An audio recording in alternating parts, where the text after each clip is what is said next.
Hey, what is going on, Los Angeles? It's J.T. And I hope that you are very well.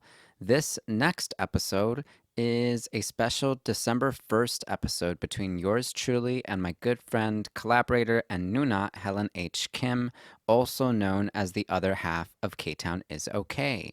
You can hear the episode through K-Town is Okay, but I'm bringing it here because I think after the last few episodes, especially the Los Cuentos listenership could use some time in community with us like that. So please enjoy this convo on this Friday, December 1st, and stay vigilant and stay tuned. It's J.T. out with more soon.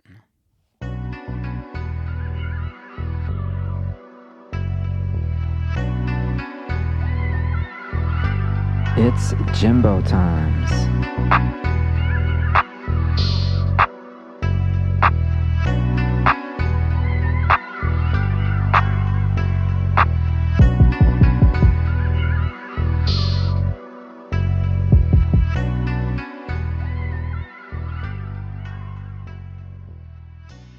So I'll say hello because that's usually how we start these. Oh, okay.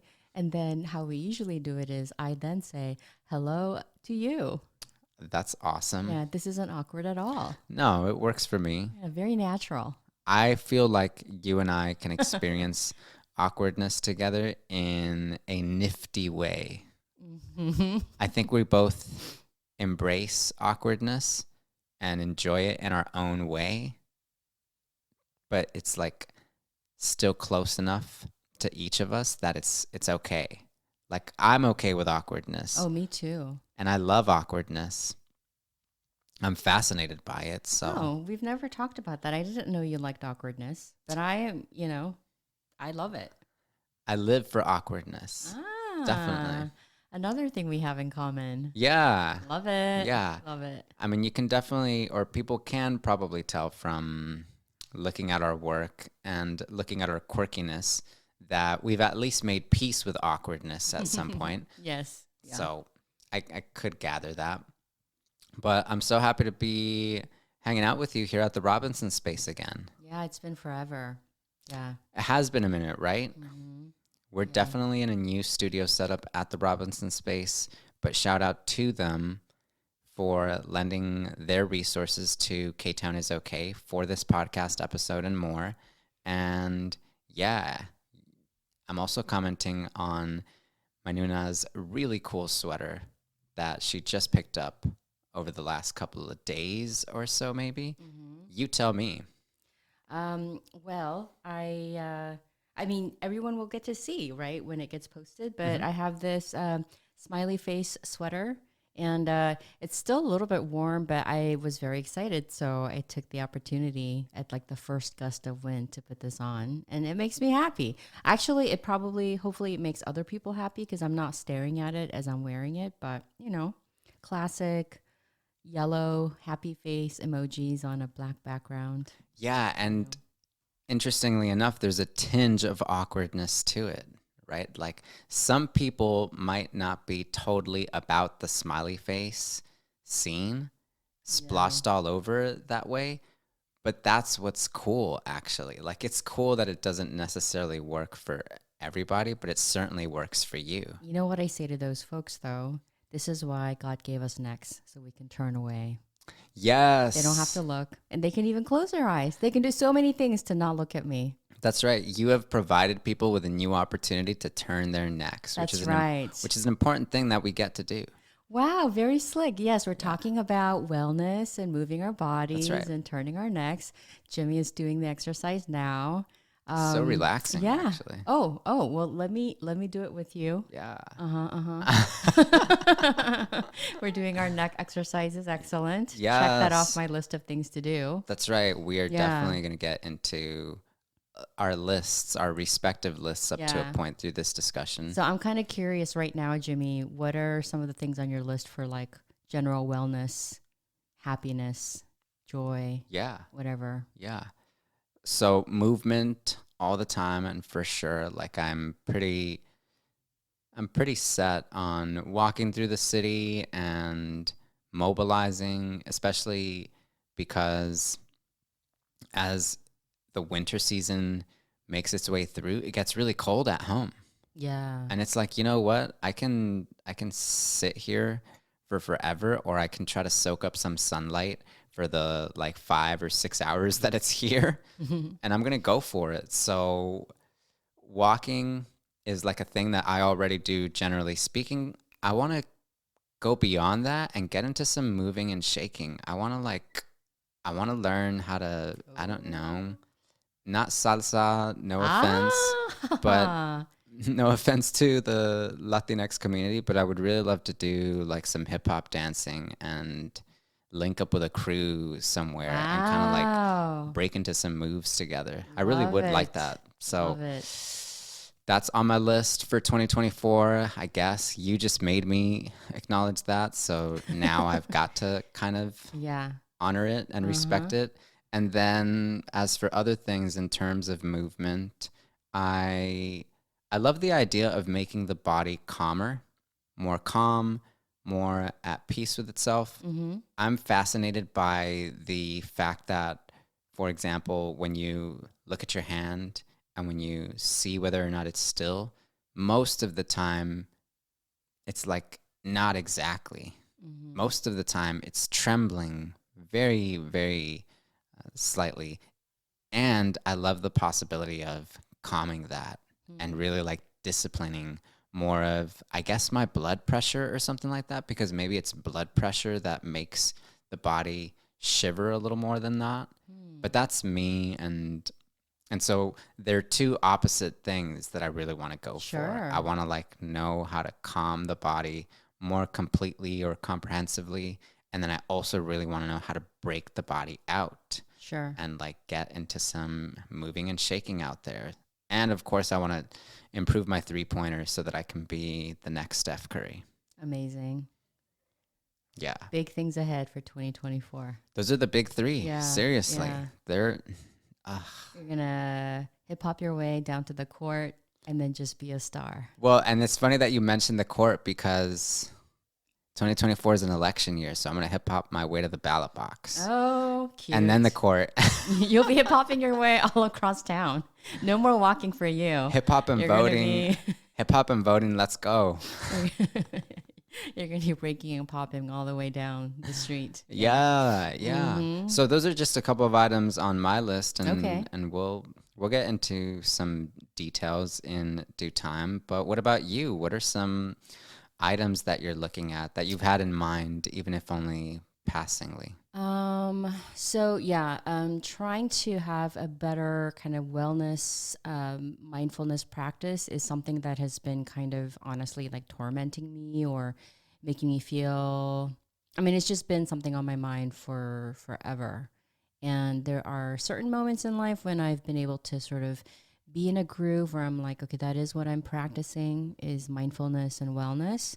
I will say in the last few years, just with like the onslaught of the pandemic and some other kind of things that have happened in my life in that time, a lot of like sense of discipline or regularity have gone out the window for me. Mm. So I feel like maybe I don't want to be too smug with my maybe, but maybe I'm kind of coming back to a space in which I feel like I can maybe implement some intentions uh, without it feeling I don't know like an intrusive thing, you know, for me or yeah, I'm not sure. Something that I'm kind of committing to. I mean, these are like so basic for a lot of people. Sure. People already practice these things really well, but I started taking like supplements again pretty regularly, and I do feel the effects of that. And then I am going to make it a point to devote like an hour each week to preparing some meals for the Yeah. week. So, I mean, there's like Pinterest, TikTok, you know, like Instagram, people who go crazy doing meal preps. I'm not talking about anything crazy like that, but just like simple, like a, you know, it's the winter time, or is it winter now? Is it It's still the almost winter. fall? It's Okay, yeah. winter in 20 I mean, days. who knows in LA, you know, what That's weather for is sure what. as But well. anyway, it's getting colder, cooler. So like stews, soups. That's going to be kind of on the regular. So yeah, taking an hour to maybe make a soup and to make like Yes. a frittata that I can like do for breakfast or whatever. I don't know. I don't know why I said frittata. I've never thought of that food. And I would love to anyway, see you follow up on that. so yeah. So anyway, putting some intention into maybe what I feed myself. And then I would like to move more. Like, unlike you, I don't move at all. You know, for me, I think my natural go to is if I can move the least, the better. Sure. Very, very sedentary. But, I know that my body is made to move, that it's made to be activated. So I want to kind of put that into practice in a more gentle way, a little bit. And I think in the past, I've maybe kind of made myself feel badly for failing at certain plans or, frameworks or whatever that I want to kind of implement. And so now I'm trying to show myself a little bit of grace because I sit back and think about the times when I was unkind to myself. And never did that actually kind of make me better or help me to improve, you know? I mean, if being mean to myself actually reaped good rewards, maybe that's something I could, continue to have in my life. But looking at it objectively, I don't think that that ever really did anything except make me feel bad. So now I'm trying to just kind of give myself more grace and see if that does anything. The mean part of me thinks that that's just too soft of an approach, but the mean thing didn't work as well as I think I'd imagined. So I'm going to try this and see. I love that a lot because as creators, especially people who spend their time kind of looking outward and looking at what we can give, I think we we take this chance. Sometimes it pays off and you get everyone what they need, whether that be your family or the K-Town is Okay audience or your colleagues, including one another. But other times there's also like the rest of you. There's like what is left behind and whether or not you're being good to just the person that you are, not the person who is outside of you or looking at you from the outside in and so on. And that is just to say that we lose track a little bit as creators in terms of what we might be doing or making just for ourselves. And I've certainly say fallen to that, Mm. and it is a recurring challenge for me. That is like when I get to just prioritize me and prioritize what it is that I need versus what it is that I love to do, especially for others, especially for the community, especially for the city of Los Angeles, and so on and so forth. But what you're saying here is now, especially if you have like powered through some of these assignments or goals or different projects or jobs that you have had placed in front of you, if you've done that at a mean rate, and that is to say in a way that you're constantly pushing yourself and kind of like, yeah, maybe at times dragging yourself through some of these things, then certainly if you can begin to practice more sensitivity and even kindness to yourself, hey, like, why not? Mm-hmm. Just as you put it, you've tried sort of the opposite for long enough, and now it's time to make a shift. And so I really appreciate you getting that out there because people should know about creators in particular. I would argue that, like, hey, they need to make for them too.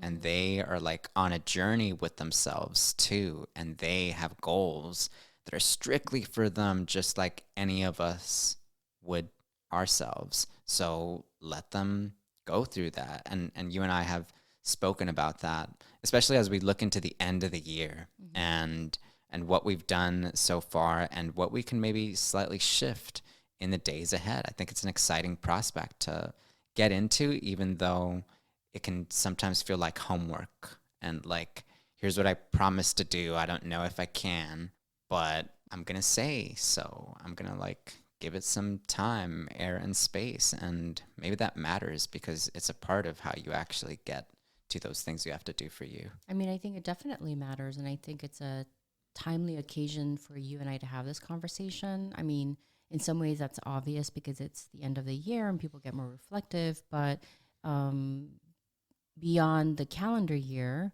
or maybe in conjunction to it, you and I have, I feel, had a very productive year Yeah. as the K-Town is okay duo.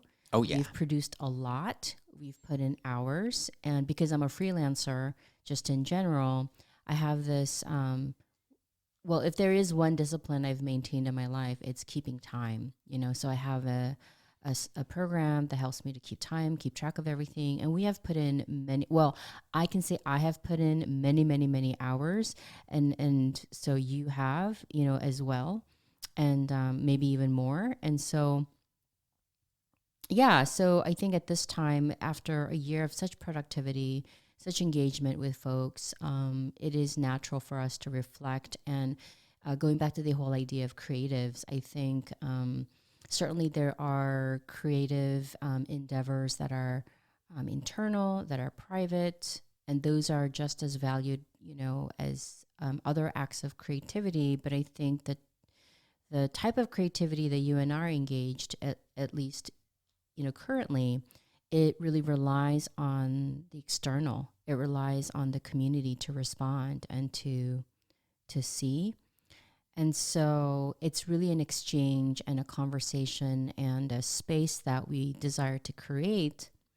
But sometimes that space can have a certain sort of physicality that suddenly, without us noticing, it kind of feels more like a product, an object.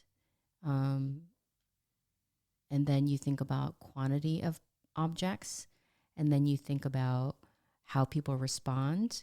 And so then that can translate towards affirmation or critique, and then us wanting affirmation. And then, you know, so just things kind of get skewed ever so slightly in nuanced ways where, I don't know about you, Jimmy, but I've definitely landed in that moment where I'm just kind of looking at our analytics and going, okay, the numbers, Yeah. right? And that's not entirely wrong because we do want to engage with folks. But then, you know, it's like those small shifts that happen in the human heart and mind, right? That turn it from one thing to another.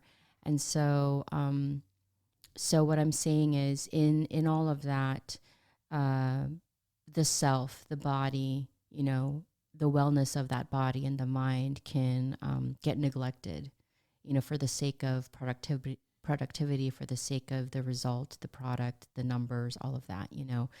So after we've put in some good work and we feel good about the work that we put in, it's good to reflect, okay, so then how's Jimmy doing? How's Helen doing? Yeah. And what does Jimmy, the individual, want to do with like life, which includes K-Town is okay, but is like a full whole life that extends beyond that. And same for We had Helen. lives before K-Town is okay. What do What? you know?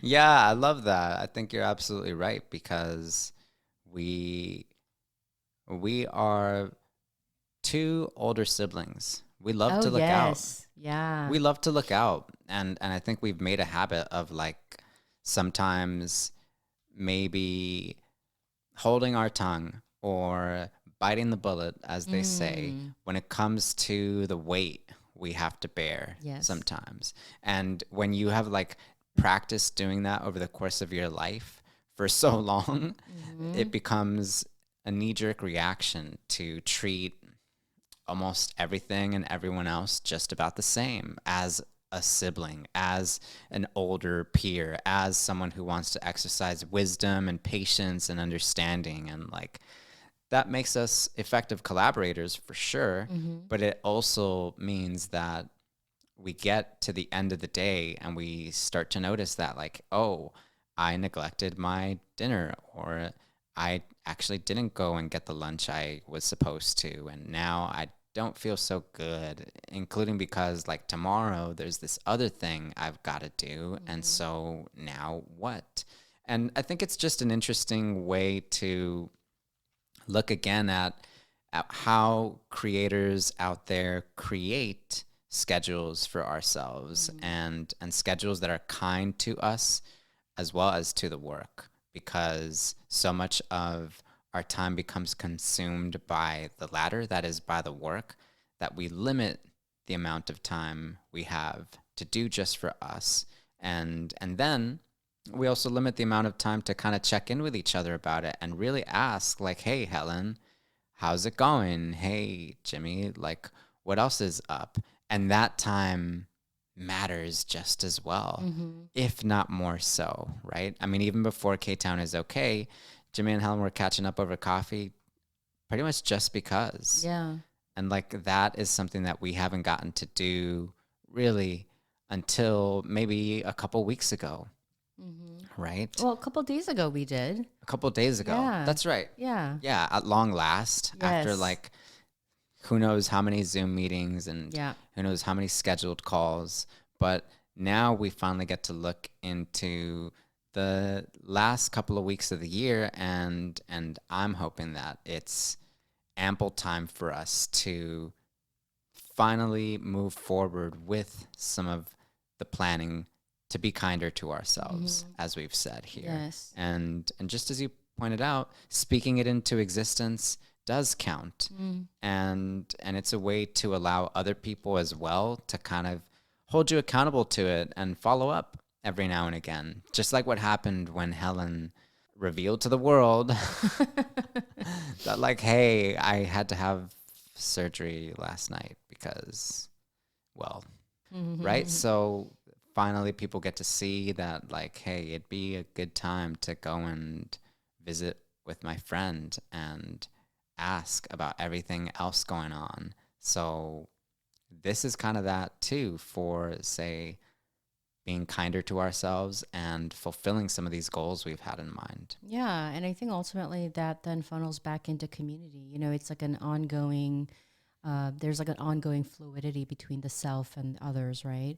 And I think I said something to this effect even at the very beginning, and it's something I know that you have in your, that you agree with philosophically as well, which is we can't be talking about community and championing community if we're not practicing it with one another. Yeah. So if we're like, oh, we've got these programs, we've got these interviews, we've got these events, um, but if we're not like looking out for each other, and if we're not creating space for ourselves to think about sustainability, then I mean the individuals are the ones that make up the community, right? So then if the individuals aren't doing well, but they're just cranking out stuff, then is that really community? Right. And I think Right. that practice happens so much all around us. Yeah. And you know, I think the thing that I appreciate with you, this journey so far, Jimmy, is that yeah, I mean, we get into situations where like, oh, maybe that wasn't like the best for our health or for our schedules or whatever, but then we regroup and we Yeah. talk about it, you know, Yeah. and we give each other space to feel how we feel and to have the capacity we have, and so Yeah. yeah, yeah. Yeah, I mean, and somewhat going back to, say, the family unit for a moment, like, I think it's pretty cool to know another older sibling. I think it's pretty cool to have you as my noona. Like, I Yeah. think it's cool when we get to delve into how we're doing with ourselves in relation to the fam bam, or our team, our little Mm-hmm. unit out there, because that way we allow the other person to see a little bit of themselves and reflect on what is best or what is better in the long run when it comes to these relationships. That is, the relationships we maintain with our loved ones, as well as the relationships we're still working on with ourselves or through ourselves. Mm-hmm. And so I feel like it's really neat because we grapple often with the question of how to carry that forward, how to carry all those things, that is, your family life as well as the relationships you have around you, and then just you Mm-hmm. in this town, in Los Angeles, where the cost of living has risen, where increasingly you see on these streets that it's gotten more difficult for folks to keep up with. And so I feel like having you in my corner, in my community, in my life is a huge asset that way, because the more I can check in with others who are getting through this in their own particular way, the better for me.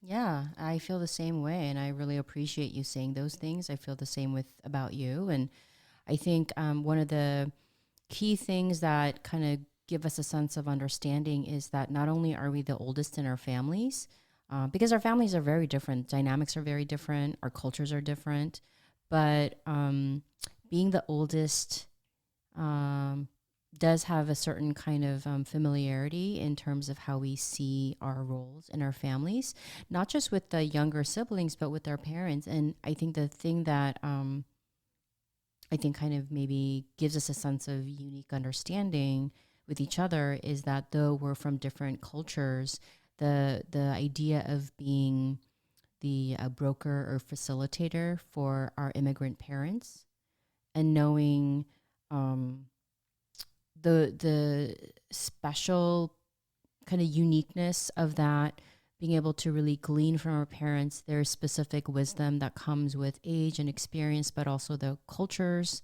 that they embody.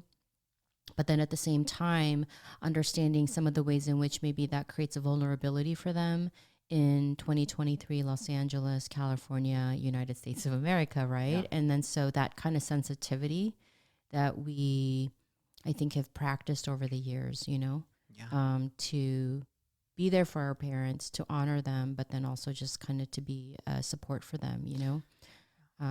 That I feel like that adds a great depth and strength, but also complexity to Yeah. then how we kind of going back to how we then care for ourselves and Yeah. step back from that sometimes. Yeah. Yeah, it's interesting because as you mentioned that, I realized that especially our parents who made their way here, who willed their way through it, and so on, they are roots and maybe even like plants and maybe even like flowers of the world.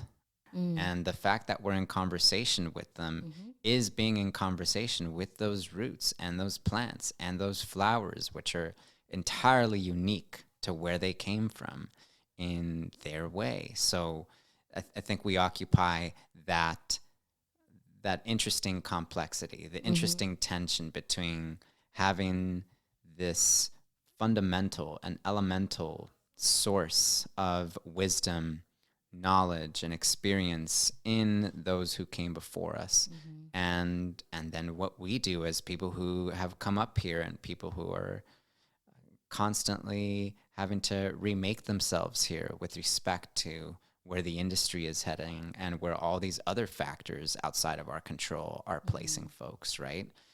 I've loved conversations just in terms of looking back that we've had in passing as well about consulting with ChatGPT and like just checking in a little bit and using GPT a tad here and there for this or that kind of check-in. I like that quite a bit. And What do you, you use ChatGPT for? well, it's funny because I opened up the app the other day and I just wanted to do a word count on a certain Uh document huh. that I'd put up. And Google Docs said one thing. And so then I went and I said to ChatGPT, hey, can you tell me how many words are in this doc? Was ChatGPT said, sure thing, why not? And then that's what ChatGPT said to you? yeah. And then I So said, casual. okay, here you go. And it was wrong. And then I tried again. It was wrong again. I tried a third time. It apologized, but was still wrong again. And so then, interestingly enough, over a course of a 2 day span, I had another follow up question, just a very basic follow up question for ChatGPT. I asked ChatGPT, hey, like, how many people from California have run for the presidency of the United States and won? And ChatGPT said, no one from California Hmm? has actually run for the presidency of the United States. Ronald Reagan, who was a governor of California, was born in Illinois. But then I thought, oh, but just before Ronald Reagan was this fella named Richard Nixon, wasn't there? And so I looked it up to be certain. And sure enough, Richard Nixon was born and raised in California. And then I said to ChatGPT, hey, what about Nixon?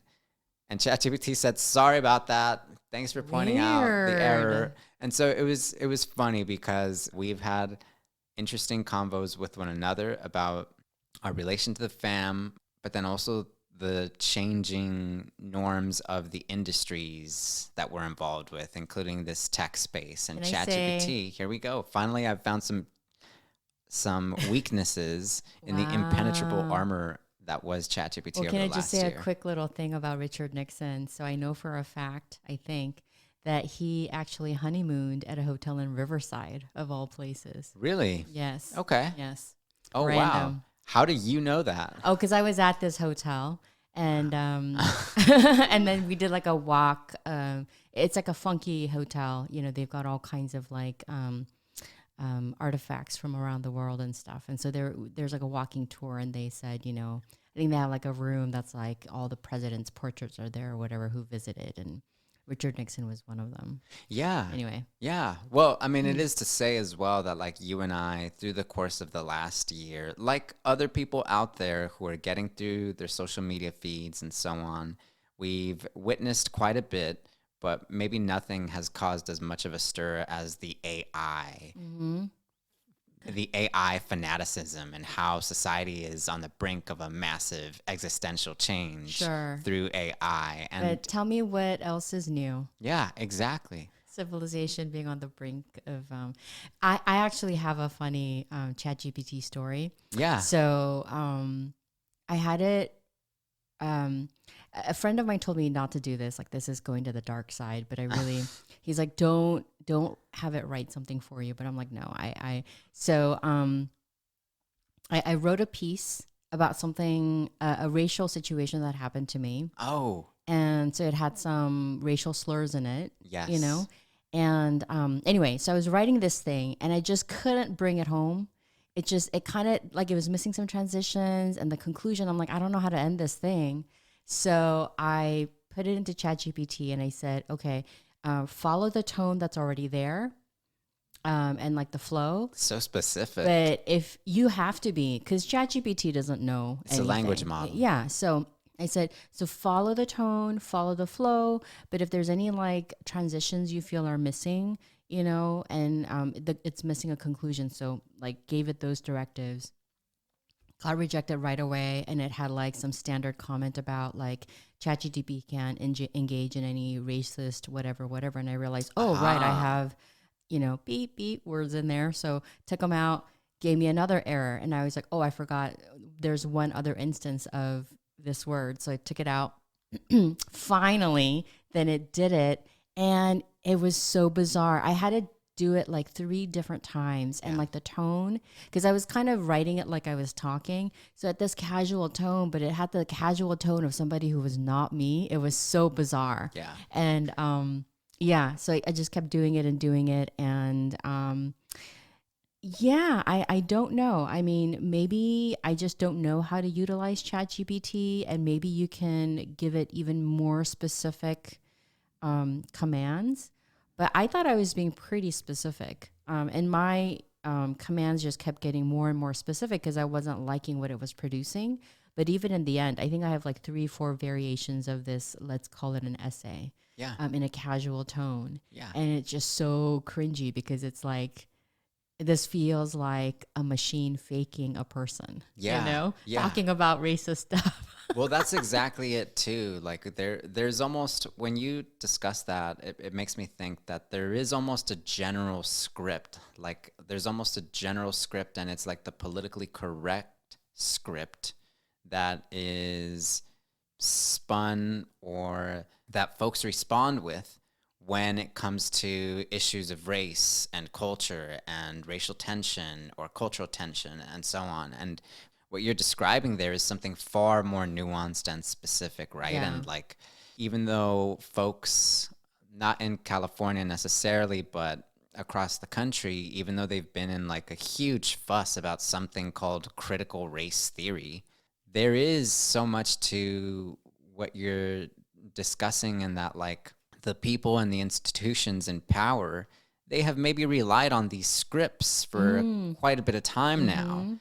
And ChatGPT is just the latest kind of manifestation of that when it comes to these questions. So you can see that it's robotic, that it's not creative, that it's rather sort of forced on their part. But it actually makes me think a lot about how no matter what happens with tech, the real issue is us, and and like who Yeah. we are and what we do with the things around us. And that is to say that like maybe over the last 20 years, as I think more about how people, us included, have had to come to terms with ourselves and come to terms with our interactions out there with one another, including instances like the one that you have pointed out.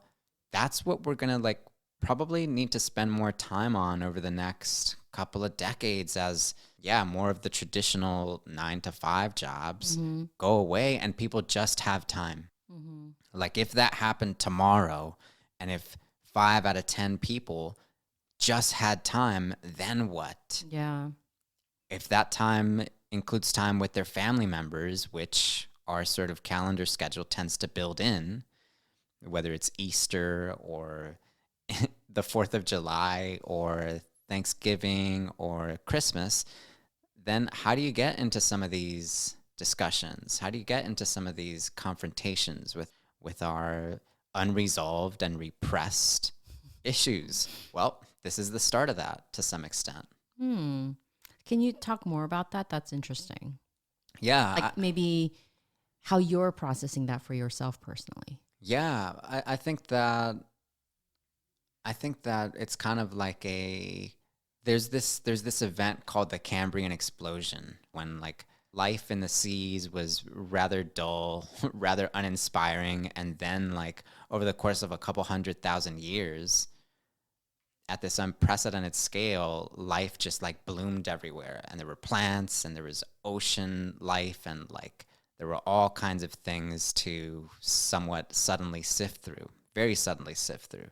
And then little by little, like the Cambrian explosion started to go inward, where like now that you have all these species, you're also going to have a lot of clashing and colliding. And like they're going to have to figure it out. The smaller species are going to have to find a way to hide more effectively or perish, and so on and so forth.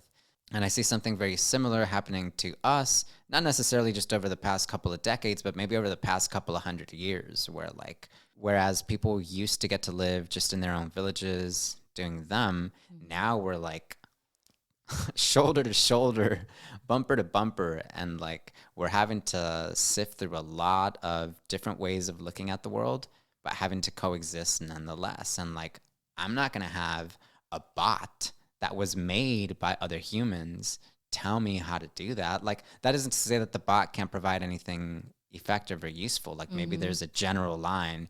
Remember to be kind to others, for example, the way Aristotle said, because everyone's going through their own battle. I think in that way, we can. It's not that we will, but we can use something like ChatGPT to help facilitate some of these discussions. But we're the ones who Mm-hmm. initiate and develop and ultimately complete those discussions. So, in summary, it is just to say that I wouldn't expect Chat to come up with K Town is okay, Yeah. much less to find Quasi and Susan and Monica and Vlad.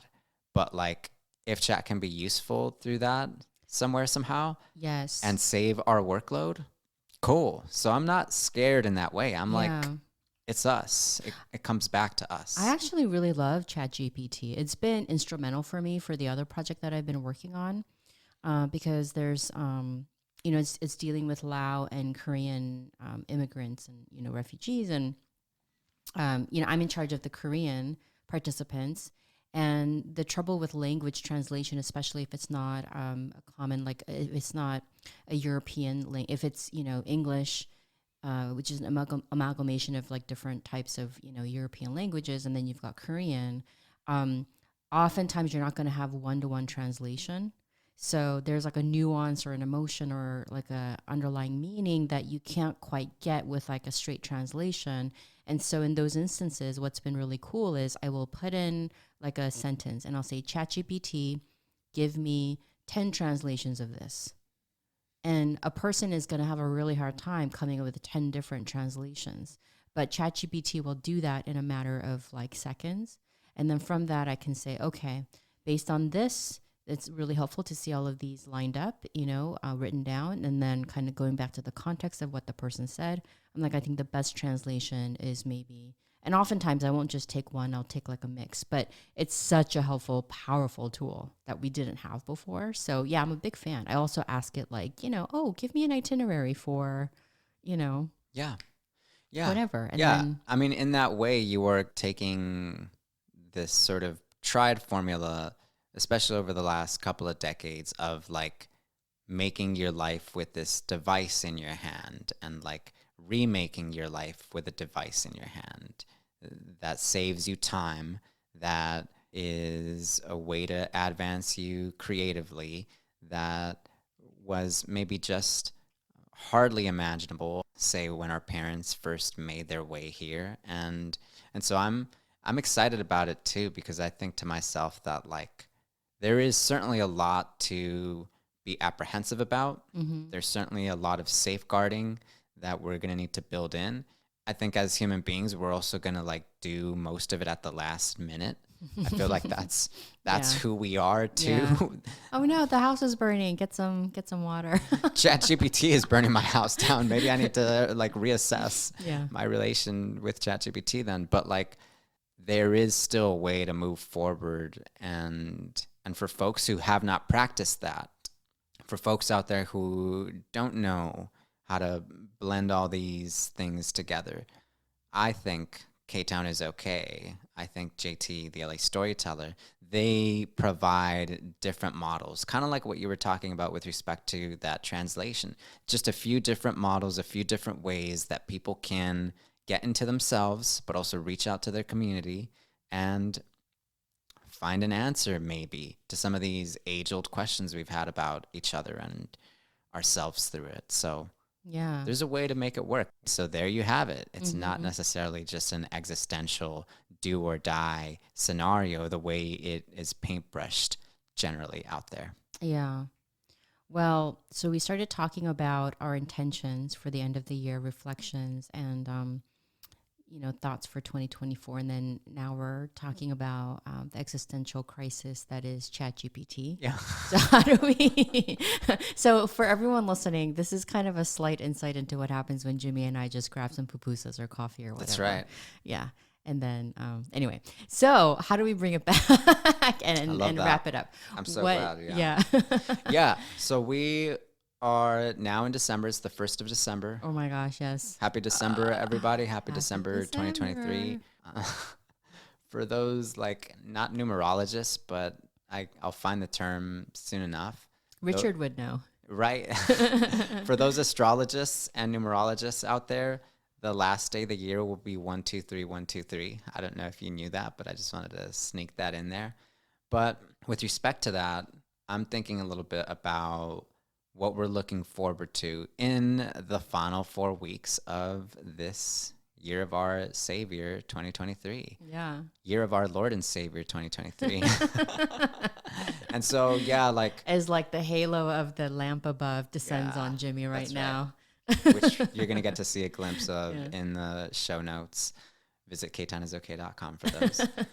Yeah, what are a few things that you're looking forward to over the next few weeks as we get into winter and then Christmas Eve and Christmas Day, followed by the New Year? My goodness. Yeah. So, I talked about it in our last podcast episode, but, the appendectomy, it's apparently a very common procedure, so that's why I kind of hesitated earlier when you called it a crisis, because I feel like a medical doctor would be like, no, is that a crisis? Anyway, but yes, it was a crisis for me. And yeah, it's kind of made me think about just slowing down. It's kind of made me think about the finite nature of my inherent resources, my capacity, and how I've maybe overextended and overspent, and what that means for sustainability, And I want to continue doing things that matter to me, continue doing things that I hope create a sense of connection and belonging for people for a long time. And so that might mean maybe reducing the number of things that I do, focusing a little bit more. And yes, there is a sense of regret in that because I don't get to do as many things, but maybe I can do a fewer things more thoughtfully, be more present in them, and do them for a longer period of time, Yeah. you know? So I've been thinking about that. And so then just readjusting even kind of how I am socially, you know? So I've been sort of in more of like a nesting mode lately. And I think I'd like to kind of continue that, not to become a hermit, but just to figure out this new way of being of how can I sort of create a sense of mindfulness and quiet. Sort of, you talked about calm of the body, calm of my inner self more. Um, I think I project a sense of calmness maybe, but I feel like I'm just always, I don't know, there's just always like little busyness that's happening, you know, like I'm thinking through things or I'm looking at emails, I'm looking at the phone, I'm looking at, you know, I'm watching all these YouTube videos that I'm not even that interested in because I Sure. don't want to shut You're down. just on automatic now. You're Yeah. on autopilot. So it's not even because I love yes, certainly there are some videos on YouTube that I very much enjoy, but a lot of times I'm just watching because I don't want to turn off, you know, and so I'm trying to figure out a way to disengage from that, you know, again, without being harsh on myself, but just in a gentle way. So that's something I mean, that sounds kind of abstract and not like clear, but that's something I think I'm going to try to continue to practice for the end of December. And then I hope that, you know, just there will be a moment that I can mark where I kind of think about, okay, what does this mean then for 2024? You know, I'm not really like big on grand resolutions or anything, Sure. but I think what's happening now isn't just me suddenly going, ooh, you know, I want to have a beach bod by whatever. It's not like that kind of, I don't know, like cosmetic external thing, but it feels like it's more of like a, speaking of existential things, it feels like an existential pivot that I'm doing. So it feels a little deeper and more grounded. Yeah. So yeah, I feel like I'm not really saying anything specific. So I hope listeners aren't thinking, what is this vague thing she's talking about? But I just feel within myself kind of like a shift in maybe how I think about myself that includes my body, my health, my mind, you know, I think even my like my faith, my spirituality, but also my relationships with people, how I engage with people, even reducing that a little bit maybe so that my circle gets a little bit smaller, but maybe I'm more present in those circles. And yeah, and making soup, like I said, spending an hour each week preparing food, real simple stuff, but I think Love for that. me I have to start real small. Yeah. I love that. So, I mean, forget the beginning of winter or Christmas Eve or Christmas Day or even the New Year. Like, what we're really looking forward to is doing more of us. Yeah, yeah. And so I know like we were also kind of talking initially, like maybe before we started recording about, oh, what are holiday traditions that you're looking forward to and stuff. And I am blessed to say that I have a family and we have our established weird, you know, very casual. If anybody's seen the Thanksgiving video that I, you know, posted on Instagram, we're very casual, but we do have a thing that we do. And so I get to sort of rely on that, like the mechanics of that are there. I don't have to do anything extra. So whatever ways in which I participate is probably going to be less like pizzazzy than before, you know, but I think that's okay. And I think the only people who may not really understand or appreciate that are like the nieces and nephews. So I will definitely put in the effort to like make it cool and special for them. But I'm not going to be going like extra, like, you know, I don't know, to whatever it means to be in the holiday spirit. I might be just more quiet this year. Yeah, you know, as you say that, I realize maybe you can check in with ChatGPT for some cool activities between you and your nieces and nephews on that day. Who knows what you Yeah, I might come up mean, with. you know, with them it's real easy. They just want time, you know. So that's really easy. But I think as far as gifts, ChatGPT will not help with my wacky nieces and nephews. But my sister probably has like an Amazon wish list. So I can just go down that and go, oh, okay, that fits my budget. That fits my budget. And then Yeah. they will be happy. Yeah. So, it's easy. Yeah. Yeah. I'm definitely looking forward to finding different ways to warm up during the cold ahead. Man. Yes, we're in LA. Yes, we're in California, the sunniest state in the nation, but that means we're especially sensitive to a drop in the temperature. And the lot of us, especially in LA, live in like homes that were built in the 1920s at some point, homes that are over 100 years old that don't insulate very well anymore.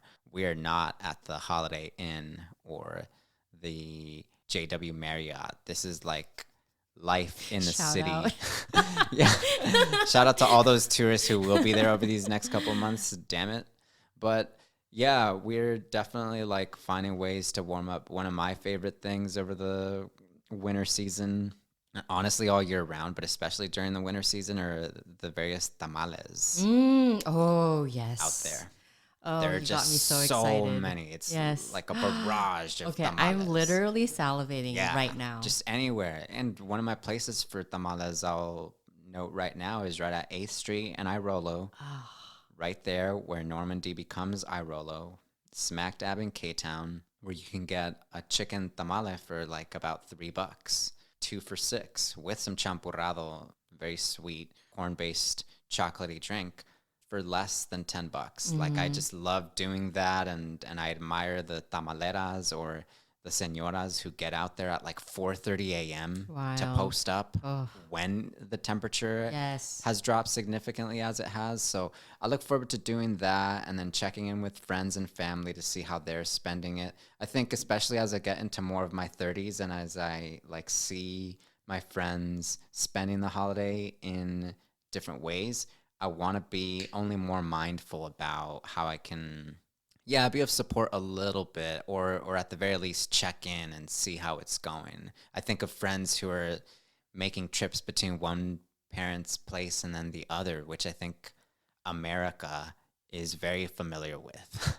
And I'm like, oh, well, just be sure to like cheer your friends on during that time and to be supportive. And if you can go and grab some coffee together and just reflect on it all, kind of the way you and I have gotten to do through this convo, then like go for it. Why not? So doing that over winter, and then, yeah, getting into some of the mindfulness and kindness to ourselves that we've pointed out, really honing in on it and seeing the results and checking in with each other and seeing what else we come up with, because look at us now. Yeah. I think it's a good place to pause. Yeah. And maybe go get some tamales. Yes, please go get some tamales. All right, K-Town. Shout out to you. I will see you later today, actually, because my friend and I are spontaneously going to the sauna. Ooh, nice. Right off of like Virgil, and I think it's Grand it's Spa. 6th Street. Yeah, Yes. Virgil and 6th. I know the one. Yeah, it'll be my first time. It'll be my first time. Oh, nice. My friend just told me like it's my happy place, and if you want to like see that with me, then why not? And I said, all right, for sure. So see you in no time. My noona, thank you so much for this convo. My pleasure. Such a Thank refresher. you. And yes, please enjoy some tamales for Yes. us. All right. Okay. Bye. Ta-ta. Ciao.